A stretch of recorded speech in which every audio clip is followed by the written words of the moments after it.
Support WrestleTalk! Give us a subscribe. As the year of our Lord, the almighty Bobby Lashley 2019 comes to a close, thoughts turn to 2020. A time of renewal of contracts, of resolution to get the hell out of WWE. What I'm trying to say is that this is a video about 10 wrestlers who should quit their jobs with WWE in 2020. Happy Christmas. But while the premise for the video may sound a bit bleak, this is actually a celebration of talented individuals with a whole lot of potential, and however 2020 shakes out for them, I wish them all the best, even if they do remain with WWE. Especially as, after last year's video, which included the likes of Finn Balor, the OC, Kevin Owens, Shinsuke Nakamura and Asuka, things have actually started looking up for all of those stars. KO is a big-time babyface now, the OC are top heel henchmen to AJ Styles, Shinsuke and Asuka have had revamps in partnerships with Sami Zayn and Kairi Sane respectively, and don't even get me started on Finn, whose princely return to NXT I just have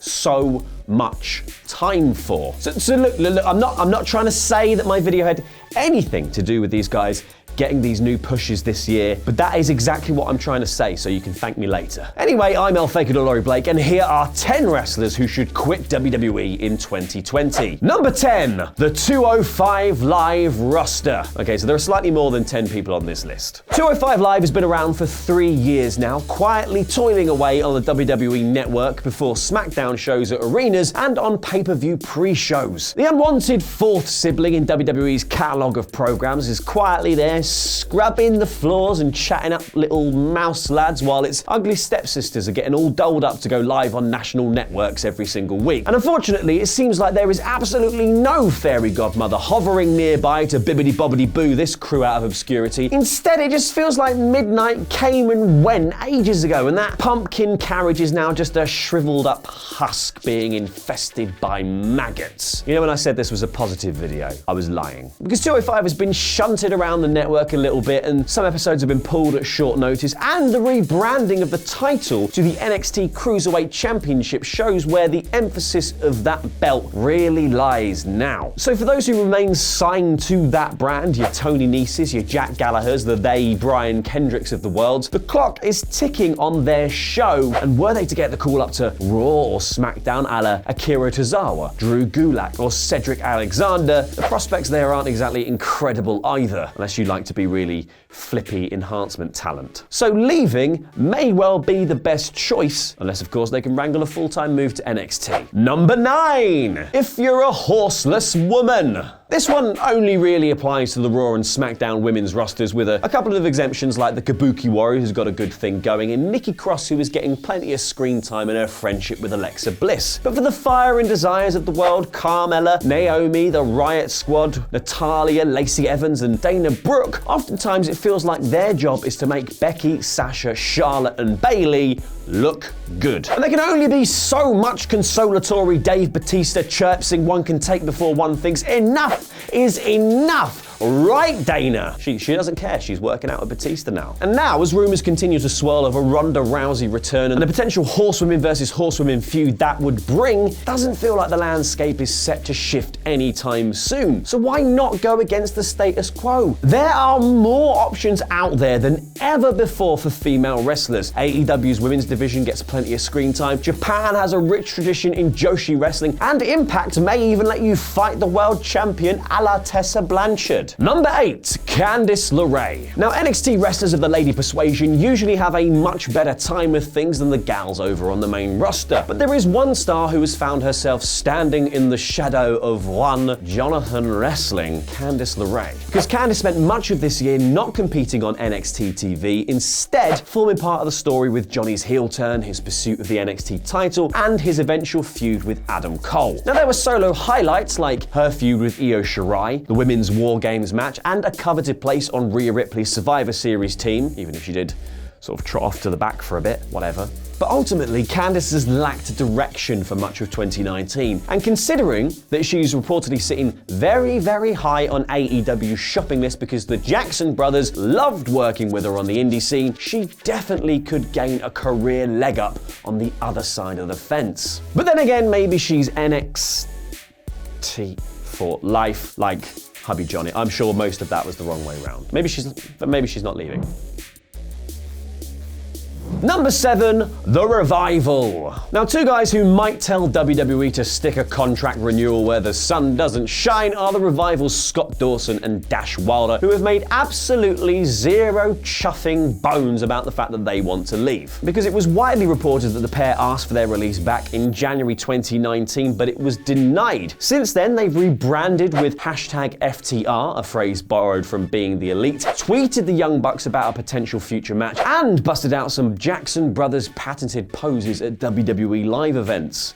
Feels like a no-no. And sure, they've had tours with the Raw and SmackDown tag titles by sort of way of an apology from WWE, but they've never truly been the top guys they're touted as in the company's eyes. Now, according to Dave Meltzer, their current contracts are coming up around April 2020. Dash a little later than Dawson, though, because of added injury time. So that means if they do want out, they can be out, and out they should go, because really, WWE doesn't actually care about tag team wrestling. Sad.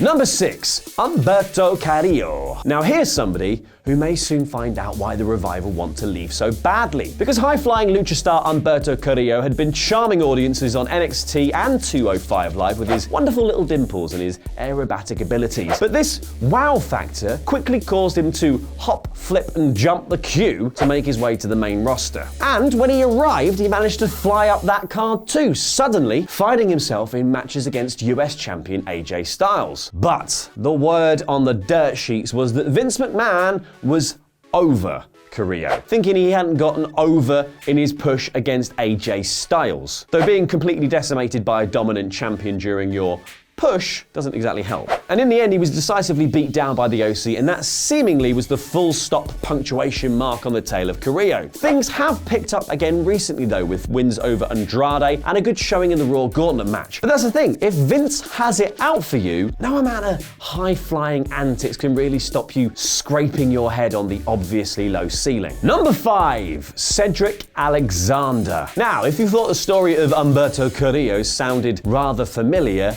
this is why. Because a little bit earlier in the year, we were told that it was the age of Alexander, an age that lasted only slightly longer than the little-known Quartz Age, which was squeezed in between a sort of 2-week period between the Bronze Age and the Iron Age, where they thought bejazzled sandals were the next big thing. Not a lot of people know about it. Look it up. Don't look it up. You'll prove that I'm lying. But anyway, like the short-lived push of Cedric Alexander, this sort of thinking was clearly ahead of its time. Cedric was sent to Raw during the 2019 Superstar Shakeup, and his early program contained very little for him to do, aside from portraying the role of janitor Gary Garber in a mask to help out Roman Reigns. And I use air quotes because he lost them the match. And then had the audacity to do a big reveal like it was me, Cedric Alexander, all along, Shane and Drew. You merely thought you were beating some random man, but instead you have now beaten me, the almighty Cedric Alexander. Isn't that egg on your face? So yeah, it was a big dumb reveal, but it did mean that his screen time started to pick up, because from there he entered into his own little program with AJ Styles, which did not go well. He was destroyed at Clash of Champions. And that is when Vince supposedly soured on Cedric, and his push stopped dead in its tracks, despite the fact that Paul Heyman had reportedly taken a shine to him. That is the WWE circle jerk of life in action. Number 4, Shorty G. Do I actually have to say anything more? Because your argument for why he should go is right there, isn't it? It's like Shorty G. It is the single worst gimmick and name combination in recent memory, and they gave it to an actual Olympian. Add to that the fact that out of the 2 members of American Alpha, he wasn't the one chosen to be Kurt Angle's son. You've got every reason why he should have left there. He should go if he's ready, willing and able, obviously. Number 3, Sasha Banks. It's boss time. And that is reason alone for Sasha to leave WWE. Just for the mental fortitude of the viewing public who are tired of Michael Cole, apropos of absolutely nothing, hammering the square peg into the rounded holes of our ear canals at the merest hint of Sasha Banks' music. Now, earlier in this list, I said that every non-equine female in WWE should consider getting out of there in case they might get, I don't know, a push elsewhere. And now here I am saying that one of the horsewomen too should just gallop off into the sunset. Do I have it out for women, or am I an ally? You decide. Click the eye above my head.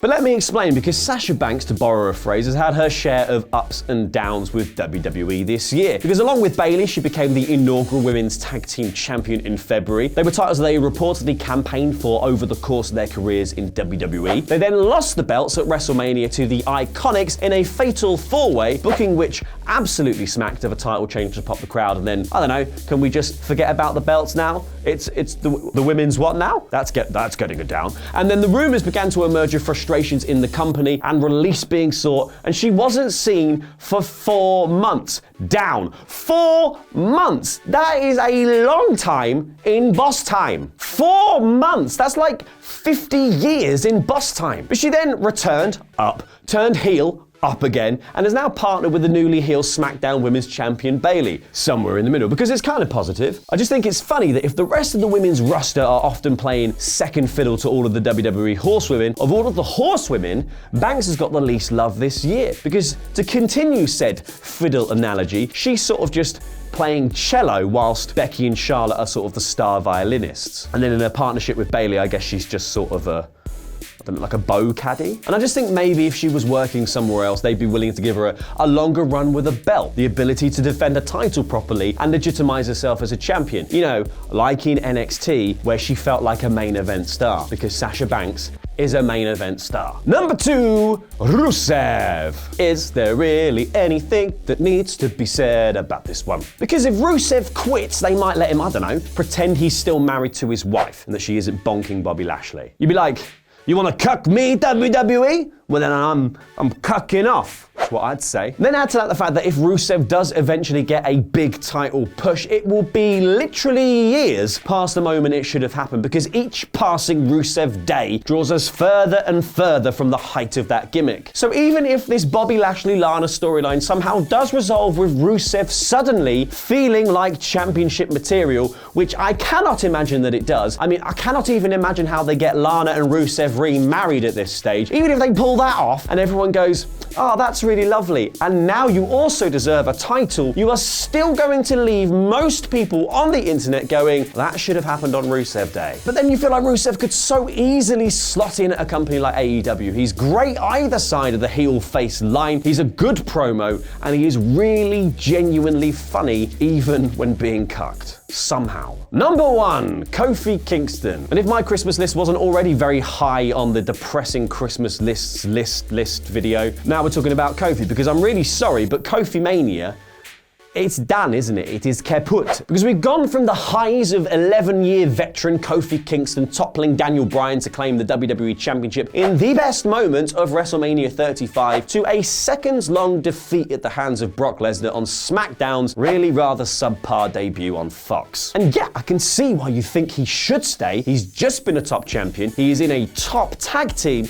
and he is still massively over. The chants and reaction to him at TLC would tell you that easily. But I think Kofi Mania in WWE was definitely a one-time deal. The company reluctantly put the belt on him because they'd already screwed the pooch on Becky Lynch's groundswell of fan support, and to be honest, most of last year was characterized by there being very little given by the WWE viewing public anyway. So now that we had our once every 10-year Cinderella story, I just can't see Kofi getting that big singles push again. I mean, he's probably happy with his lot, so he probably wouldn't want to go elsewhere, but could you imagine if he went on tour and he would just hoover up titles at other companies? Because Kofi has the benefit of being one of the most popular WWE wrestlers of 2019. He's got years of experience performing on television, cutting promos, and a constant drive to do something truly innovative every single time he steps into the ring. If that doesn't rocket him to the top of a bunch of wish lists of other companies, I don't know what will. But again, he's probably very happy where he is. I just think he should leave.